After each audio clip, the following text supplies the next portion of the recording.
Hey guys, welcome back. We're sitting on the Big Game Hunters podcast exclusive to the hashtag MagnaOnAir digital network. It's Rory McMillan, Michael Flint. We're excited to have this show today. We're going to be talking about what's hot and what's not. What's not. In 2016, what you should be doing with your resume, what you should be doing with your cover letter, or shouldn't you have a cover letter? That's what we're bringing you today on this show. It's Monday, Big Game Hunters. So what's out, Michael? Is the cover letter in or is the cover letter out? If it's not personalized, it's out for sure. My advice right from the get-go is it's more important to have a customized, personalized, targeted resume than it is to have a cover letter saying, hey, I'm a nice guy, read my resume. Cover letters are out, period. I think it's too much. I think hiring managers and decision makers just do not have the time to read them. That's probably the biggest thing, time. Time. Well, who has time anymore? People, That's right. Look at Instagram, just scroll through the thing, look at image, doesn't look good anymore, on to the next one, right? That's true. Nobody has any time anymore to do anything. People want everything now, not yesterday, not in a week, now. Exactly. Right? And technology has allowed that to happen. Cover letters, people aren't reading them. You know, CEOs don't have time to read a cover letter. They want to see a quick summary, quick snapshot of what you've done, but all of that can be handled in your resume. So out with the cover letter. Out. What's in?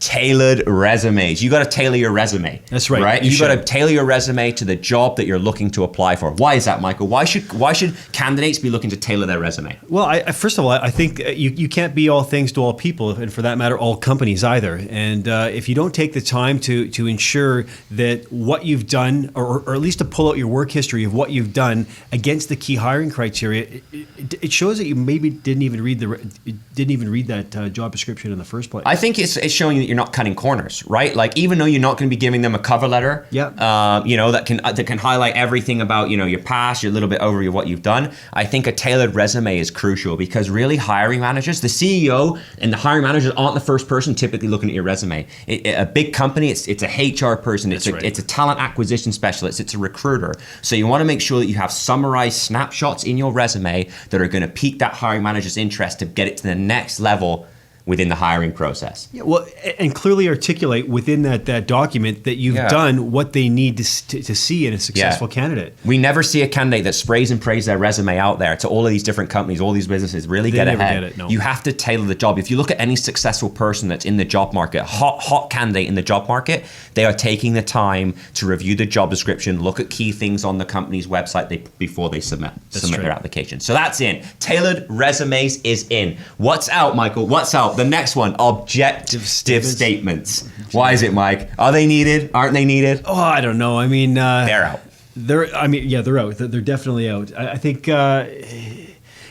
they don't really say anything, I guess, is what I would say. When I look at a resume and there's a kind of objective, very kind of generic statement that kind of frames in, I'm a good guy, I work hard, I show up to work every day. Who cares? My goal is to be a plumber in 2016. Yeah, it doesn't really. Well, no, say you applied anything. for the job, plumber in 2016, right? I think it's more important to pull the layers back and have more context in terms of who you are professionally, what your motivators are. An objective statement to me doesn't really shine light on what you bring to the party. Yeah, I think it's a quick blurb about your goal is to be this, your goal is to be that. I think scrap it, waste of space on your resume. Objective statements, they're out. What's in though? You need to focus on your skills. This is key. You need to put all of your skills down in your resume. Everything that you've done related to, your technical skills, your engineering skills, your sales skills. These are key accomplishments, key highlights, characteristics about what you've done. Employers and hiring managers want to see this stuff. Yeah, they want to know what you're capable of. They want to know that you invest in yourself professionally. They want to see, some track record of professional development. What can you do? So think about it from that perspective. If you can do it, put it in your resume. Put it in. List of duties and responsibilities. That's out. What's out? Who cares? Nobody cares. List of the duties that you've done, list of your responsibilities, blah, blah, blah. They don't care about that. But what is in is the accomplishments and achievements. They want to see about what you've done, right? What you've accomplished, what you've achieved. Right? Hiring managers need to know this stuff. That's right. Why wouldn't you voice it? You can voice it over the phone, but also voice it in your resume. But make it short, make it precise. I achieved 30 or 40% of my sales target this month, and I outbeat everyone in my sales organization. Right. I opened 16 different new doors for this company within record-breaking time. Year of last growth.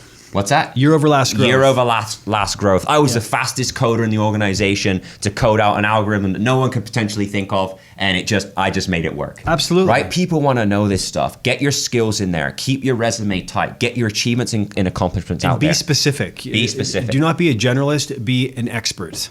Yeah, that's right. That's right. And also, I think what's out is staying off the grid on social media. You have to be out there. You have to be omnipresent. You have to be on social media. You have to let people know you're on social media, because the first thing people are going to do, hiring managers, decision makers, they're going to go to LinkedIn.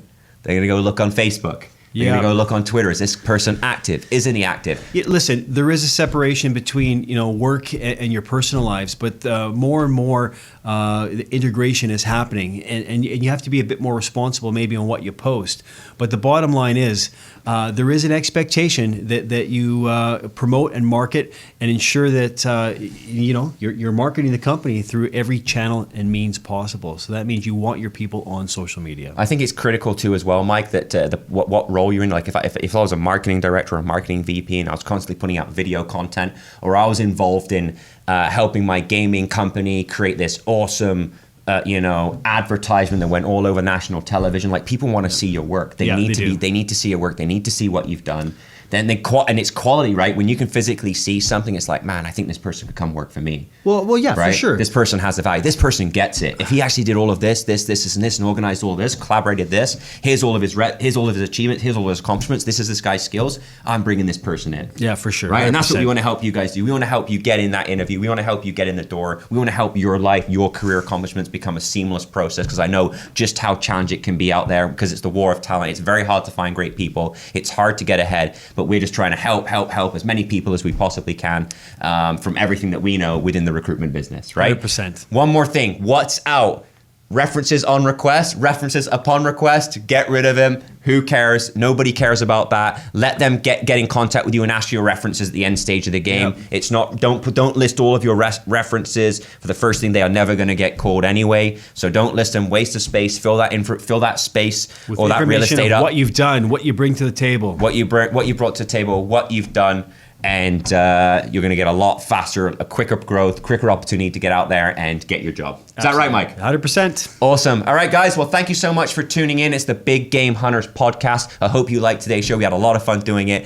Subscribe to our network, magnasearchgroup.tv, #MagnaOnAir. We're bringing you shows each and every week, and we'll see you on Wednesday.